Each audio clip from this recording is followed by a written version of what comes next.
Chapter 10. Now when the Queen of Sheba heard of the fame of Solomon concerning the name of the Lord, she came to test him with hard questions. She came to Jerusalem with a very great retinue, with camels that bore spices, very much gold, and precious stones.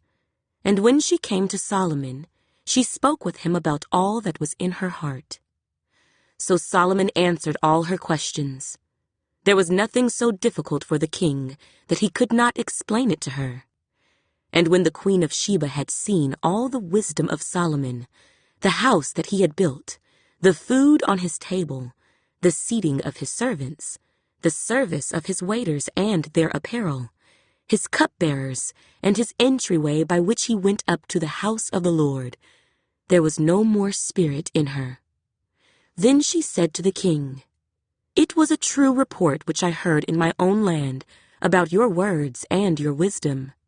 However, I did not believe the words until I came and saw with my own eyes. And indeed, the half was not told me.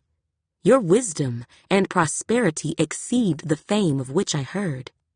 Happy are your men, and happy are these your servants, who stand continually before you and hear your wisdom. Blessed be the Lord your God, who delighted in you, setting you on the throne of Israel. Because the Lord has loved Israel forever, therefore he made you king, to do justice and righteousness." Then she gave the king 120 talents of gold, spices in great quantity, and precious stones. There never again came such abundance of spices as the Queen of Sheba gave to King Solomon. Also, the ships of Hiram, which brought gold from Ophir, brought great quantities of almug wood and precious stones from Ophir. And the king made steps of the almug wood for the house of the Lord, and for the king's house, also harps and stringed instruments for singers. There never again came such almug wood, nor has the like been seen to this day. Now King Solomon gave the Queen of Sheba all she desired, whatever she asked, besides what Solomon had given her according to the royal generosity. So she turned and went to her own country, she and her servants. The weight of gold that came to Solomon yearly was 666 talents of gold, besides that from the traveling merchants, from the income of traders, from all the kings of Arabia, and from the governors of the country. And King Solomon made 200 large shields of hammered gold. 600 shekels of gold went into each shield. He also made 300 shields of hammered gold. 3 minas of gold went into each shield. The king put them in the house of the forest of Lebanon. Moreover, the king made a great throne of ivory, and overlaid it with pure gold. The throne had 6 steps, and the top of the throne was round at the back. There were armrests on either side of the place of the seat, and 2 lions stood beside the armrests. 12 lions stood there, one on each side of the 6 steps. Nothing like this had been made for any other kingdom.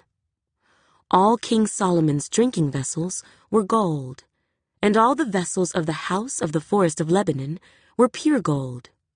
Not one was silver, for this was accounted as nothing in the days of Solomon. For the king had merchant ships at sea with the fleet of Hiram. Once every 3 years, the merchant ships came bringing gold, silver, ivory, apes, and monkeys. So King Solomon surpassed all the kings of the earth in riches and wisdom. Now all the earth sought the presence of Solomon to hear his wisdom, which God had put in his heart. Each man brought his present, articles of silver and gold, garments, armor, spices, horses, and mules, at a set rate year by year. And Solomon gathered chariots and horsemen. He had 1,400 chariots and 12,000 horsemen, whom he stationed in the chariot cities, and with the king at Jerusalem. The king made silver as common in Jerusalem as stones, and he made cedar trees as abundant as the sycamores, which are in the lowland.